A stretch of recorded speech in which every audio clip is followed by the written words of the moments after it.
what's up drivers, and welcome to sunny California. So this is while I'm on here on a family trip to Los Angeles. I hired this Ford Edge, and there's a reason I've done that. Is because this is the representation of kind of middle class American families, and this car is very popular among that sector. Now this particular Edge was hired by Thrifty. It's cost me in equivalent of UK pounds about £310. It's a all-wheel drive model, which means all four wheels work, and it is a SEL spec, which is basically special edition, and L is for luxury, so it has pretty much all the bells and whistles that this car offers. First things first, let's talk about the design. I think it looks rather nice. Now, I think we do get the Edge in the UK as well, but it's far more popular in the US. In this case, you recognize these rims if you've ever driven any kind of Ford. These are the classic kind of star alloys that you get with Ford. Very nice. It gives nice side profile as well, very butch, chunky. It is an SUV, you could call it an MPV, similar to what I would say an FRV is or something like that, but it's quite a butch looking thing. I would definitely say it's a crossover more than a full brand full SUV, if that makes sense. Having said that, the design it's understated, but it's lovely. It's very nice to look at. The lights are lovely. The light design is very nice. It has gindicators on, US road legality. It does have nice aero, nice accents with this chrome as well. Apart from that, so this car was actually hired at night, so I couldn't really see much. Thankfully I was able to see this scratch, which has been reported, so hopefully it doesn't turn out to be anything bad. And there is this scratch as well, which I did make a video of as well, so thankfully. The first thing we always recommend, when you are trying to purchase or rent a vehicle, is that you take a in-depth video of it, so that it's really clear where all the damages are, and so it doesn't they don't charge you for something that you haven't done. Now it does have parking sensors on it, but this car is equipped with a reversing camera, which I will show you as well. It's on Nevada plates, which doesn't make sense to me. Because it is in Los Angeles, which is California, but I guess Nevada is a neighboring state. It's all on Michelin tires, which is wonderful. It's really confidence inspiring. All in all, I think it's actually quite a handsome little deep mid-size SUV. Well, in this case, in US it'll be a small SUV, but I think it actually has nice styling and definitely understated but handsome. And I think if this was on your driveway in the US or even in England, you would definitely be very proud of it. It's an honest little car. I think mostly this is what the Ford brand carries, really, just cars that you can depend on, and they've immobilized a lot of people. So the Ford Edge really does carry that emblem, I think, in the SUV sector. I am a huge fan of these bonnet sculpts. It helps with aerodynamics, clearly, but I have to say it makes the car look a bit nicer, a bit more sportier. And as you guys know, I have a Lexus, and I'm a huge fan of clear lights. Clear rear lights is where it's at. I wish all cars would have clear rear lights. I love them, and especially this round, it looks lovely. And the way that it has a rear spoiler makes you think you're driving a sports vehicle when it's not, and the shark fin, I think, antenna definitely works in this car. All in all, a very cool exterior. Let's check out the interior. So this car actually comes with a proximity key, so you don't actually need to do anything with it, if that makes sense. You just walk near the car and do that, and it unlocks it, and then maybe it locks it or unlocks it. Oh no, that's just lock it, I think. Okay, I guess it does work, the proximity key. But yeah, this is what the interior looks like. It's very nice. This, as I said, is a fully equipped model, so you get all of your electric windows. You get your central locking. Your lights are here. It's an automatic, which is similar to a Jaguar Land Rover kind of spinny dial automatic. lots of things including navigation. Everything's available to be controlled via the steering wheel, including lane assist and radar guided cruise control, which is brilliant. All in all, the cabin is very, very inviting. These seats are fantastic. They do, make you feel like you're sitting in something special.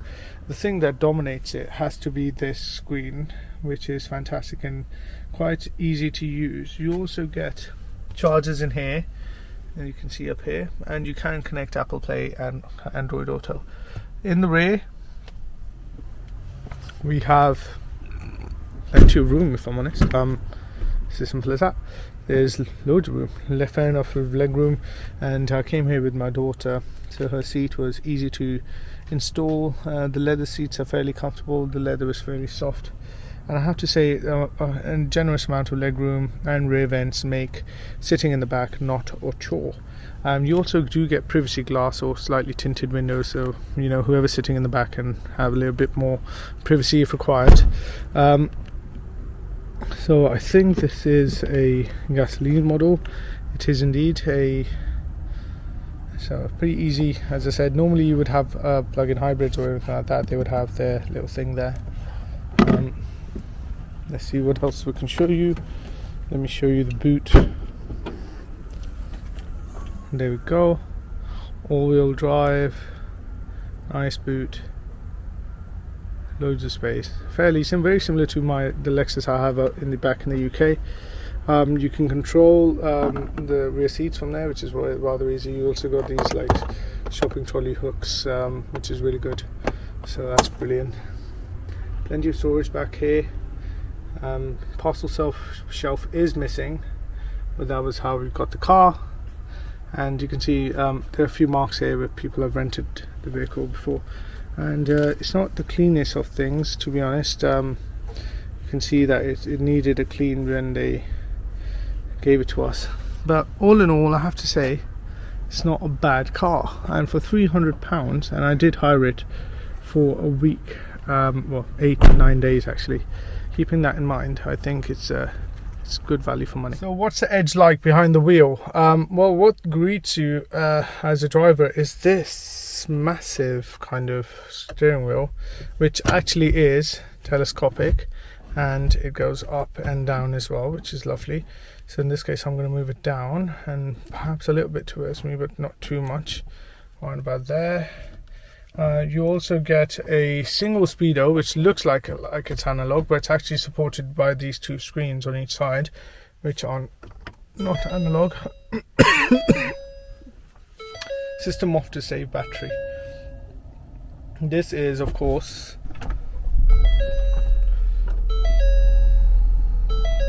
it's because I'm not wearing a seatbelt and I've just turned the car on. But this is the infotainment system. It's fairly intuitive. I mean, I'm not a big fan of having climate controls here, but you've got your max window defroster here if you need, and you can tune the radio here, which is rather nice rather than fiddling around with the volumes. Having said that, there is obviously seat heaters on as well, which you can have, which is really good spec, as I highlighted. This system seems like it's using Google Maps. I may be wrong. It definitely does look like it. So what I'm actually planning to do first thing in the US is to find a barber shop. So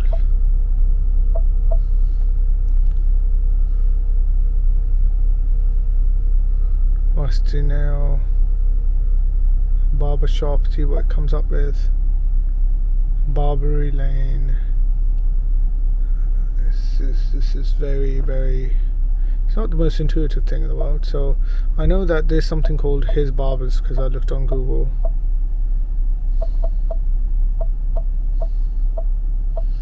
See if it's on here. Isn't her barber beauty all in his name? No. The good thing is, as soon as you turn the car on, it turns on the air conditioning, which is really good. Having said that, let's show you what other things this has to offer. You have your car controls here, which is wonderful. So it just shows you what the balance is like with the phone, with the tone and everything like that. Software updates, forward assistance is also on there. You can also go into vehicle and it will show you all the things like rear occupant alert, whatnot. You can connect your phone to it, in which case it is a Oppo or Fran These are obviously people who've hired them before, so we're going to get rid of them because this is our car for at least 8 days. So I'm going to increase. It's got dual zone climate control, which is brilliant. So you can do that on both. Yeah, to be honest, it's a very comfortable place to be. All in all, I'm actually impressed with Ford Edge. I think if I find one in the UK for a right price, I think it's a good family car to keep, to be honest. Yeah, the seats themselves, very, very comfortable and nice design too. They do hold you in place actually, which is lovely. I don't know if it's legal to keep the car on in California or not, but I'm just doing it for the review, so I'll switch it off, save fuel as well. It does beep a lot, this car. It says check seats for rear occupants. The reason it says that is because it knows that there is something in the back, which is the baby seat, so it knows that, so that's brilliant.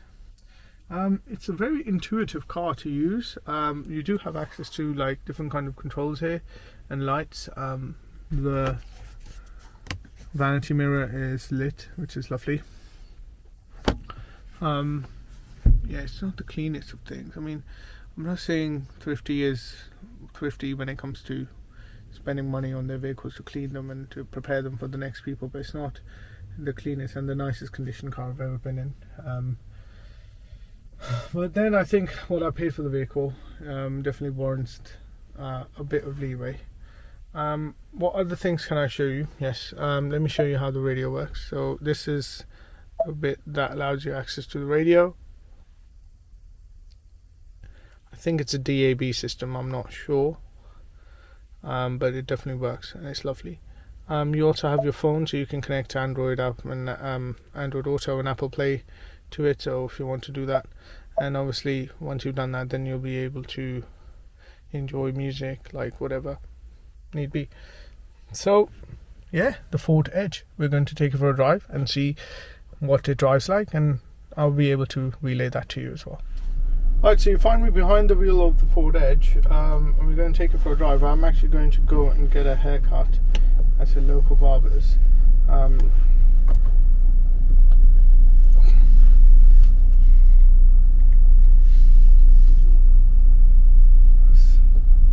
First thing, the reversing camera is lovely, very, very clear. And it feels like the engine has a lot of power, but I have to be honest, when I was driving to this where my cousin and my sister-in-law live, I noticed that the car was not really doing that well on the motorway. It has power, but it's not the most powerful thing I've ever driven, if that makes sense. So as far as like you know, that's concerned, it's not brilliant, but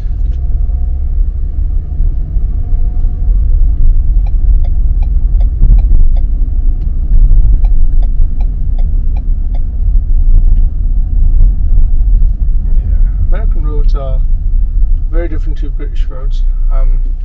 They have a lot of stop signs, which is not brilliant. But you can allow, they do allow, you know, U-turns to be made, which is brilliant.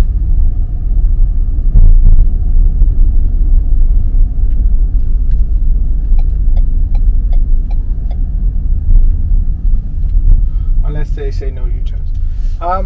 This car actually feels really very, very well put together. Everything seems like it's well screwed together. It's got the auto start stop system, which is brilliant. It also has a very responsive gearbox. Having said that, it's not the smoothest gearbox in the world. The steering is fairly light and the car feels planted when it's on the road. It does bong and beep at you a lot, as you probably noticed. Lower speeds, I feel like this gearbox does jerk you about, which is not the most comfortable thing, especially if you are, you know, new or trying out roads for the first time. The balance of the chassis is actually quite, it's not, I wouldn't say it's neutral, it's biased towards the front. But yeah, it's definitely very, very manageable, that's the word. Having said that, the visibility is fantastic. All these extra aids also help, so which is excellent. Having said that, America's contribution as well, of course, is to turn right on the red unless it says you can't. So yeah, altogether I have to say I'm quite impressed of the way this Ford Edge is driving. The insulation is lovely. I can barely hear the elements or anything like that. So the car does seem like, you know, fairly well insulated. Over bumps, it does ride a bit harsh. Not the most soft and comfortable ride that you would have in your life. Having said that, it does cope with the bumps fairly well. As I said, at low speed, the gearbox is kind of jerky, and more than that, I would say, is something to keep in mind with this vehicle is that you just have to be aware of the corners.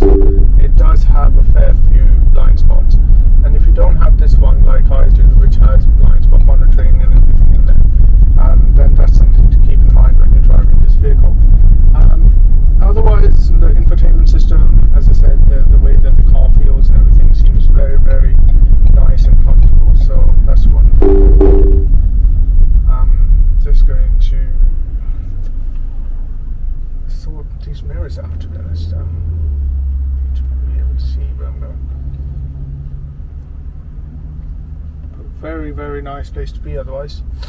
Yeah, Ford Edge, surprisingly comfortable, reliable, well, so far. It's not been bad on gas either, to be honest. It gave me 25 mpg, which is pretty good for American standards if you understand how Americans calculate mpg. So all in all, it's a good package, to be honest, and I can see why so many middle class American families go for this vehicle, because it is something that is a fairly good all-rounder. So far I'm enjoying my time with the Edge. I shall keep you updated if something happens while I have it with me on rent, but a lovely little package. I think Ford Edge offers a lot to the average American family, and I think because this car is sold in the UK, you can actually go out and buy one yourself, in which case it would be, well, it wouldn't be a bad choice, to be honest. So I hope you enjoyed this rather impromptu review. I apologize I couldn't go into much detail. I will discuss with you the you know, the specs of the car in the next segment, and why I chose this particular model in the first place. So peace out. Hey guys, so we're going to talk about the Ford Edge as promised. Now, I believe the one that I hired was an SEL model. Now, that's not the fully loaded model. Obviously, Ford does Vingale and stuff like that, which is the case in the US as well. Now, the reason I say that's a good model to hire was because it virtually had all of the options that you needed, including radar, cruise control, and everything like that. But it was actually fitted with, I think, the worst engine out of the Ford lineup within the US, which is the 2-liter EcoBoost. I mean, on paper, it sounds like a very good engine. I mean, it has 250 horsepower, decent amount of torque. But at the end of the day, 250 horsepower in a mid-size SUV, which actually kind of feels like a small SUV within the US because everyone drives massive vehicles. But it is regarded as mid-size SUV. Keeping in mind how heavy that vehicle actually is, and the 2-liter turbocharged unit actually felt quite lackluster. It felt quite gutless, even when you had to really get on the accelerator to push it for it to go anywhere, if that makes sense. And that meant that your fuel economy suffered. Now, it was also mated to a 6-speed automatic gearbox, which I don't think was the best marriage in the world. It was very jerky at low speeds. It was gonna go better at on the motorway, but all in all, it wasn't well suited to that vehicle. I think the 7-speed would probably be the best one, and if I was you, I would go for a natural, slightly bigger displacement, especially in the US, because it really didn't feel that comfortable on the in town when you're trying to get away from the lights, and of course on the motorway. Another thing that I would like to talk about is the fact that I'm not a big fan of these EcoBoost engines because of the simple fact that they don't have the best reliability ratings. And this is often the case with the Ford Edge as well. If you look and search most of these Ford Edge problems, you'll find that most of the problems are either electric based or on the EcoBoost engine. It's related to the exhaust manifold and the cylinder head cracking, because of the simple fact that these engines are very, very high pressure engines, and they often take a lot of beating just doing normal day-to-day driving. So in my opinion, if you can avoid the EcoBoost, please do. If you're going to get one, then get one with a decent displacement so it doesn't put pressure as much on the engine itself. Now, it obviously uses the Ford's CD4 platform. Yes, people of the UK and US, we share that, we understand that, because in the UK we recognize that to be the Ford S-Max and the Ford Galaxy platforms, what we call people carriers. So yeah, it's a very well used platform, very well recognized, fair amount of people understand it, and fair amount of cars go on it. Now, the one we ended up hiring was the CD539, which is the second generation of the Ford Edge, which actually started in 2014 and ended production recently in 2024, which has now replaced the new one that they've launched. Is by far the most recognized Ford Edge. It's by far the best generation to have when it comes to reliability and parts and everything like that, and insurance prices. Now, that's the model that we recognize in the UK, hence why I decided to rent one in the US, because I wanted to see what the difference really would be like. And it also is one of the most popular models in the US for mid-size SUVs. Ford actually sells a fair amount of them. And I can tell you why. As you can see in the review, it's a perfectly usable, friendly, family-friendly hatchback with not a lot of offensive features. It's very friendly to everything, the way it looks, the way it drives. It's just competent. Having said that, I think there are better options out there realistically. I mean, now you're looking at the market and you're thinking how many cars are in there. So many different cars are in there now within the mid-size SUV market, especially in the US. But the reason people keep going for Ford is because of the reputation that the Ford brand carries, especially in the US. They often are easy to work on by mechanics. There are a fair amount of parts in the market. So, if I look at the vehicle as a whole, the way it looked, the way it drove, the interior space, the interior comfort, the features on offer, the availability of parts, we can also take into the fact insurance prices, and of course the biggest thing, gas mileage, or in UK terms, fuel economy. The Ford kind of does everything. It ticks all the boxes. I know the fuel economy is perhaps not the most economical thing in the world, but I have to say it's reasonable and it's decent for what it offers. So all in all, the Ford Edge actually is a well-rounded package that drives okay, offers great levels of luxury, I think, for what it is, while offering you a very, very nicely designed and safety featured focused vehicle that you can use for your family on an everyday thing. In the UK, their prices are still a bit steep, so perhaps more affordable in the US. But having said that, if you do find a good one and you're looking to invest in a good family vehicle, then this is definitely on your list. And if you're going to go to the US and you're looking to hire one, I would recommend the Ford Edge. I think it did us well for the time we had it. We took it everywhere, including Palm Springs, to that mountain, and we also found that it was fairly big, like it ate all of our luggage, and we had a lot of luggage with the baby. So keeping everything in mind, all in all, pretty good mid-sized family SUV. And I have to say, I kind of miss it. I don't know why, but I do kind of miss it. So yeah, the Ford Edge, if it's on your list, it's actually a pretty decent SUV.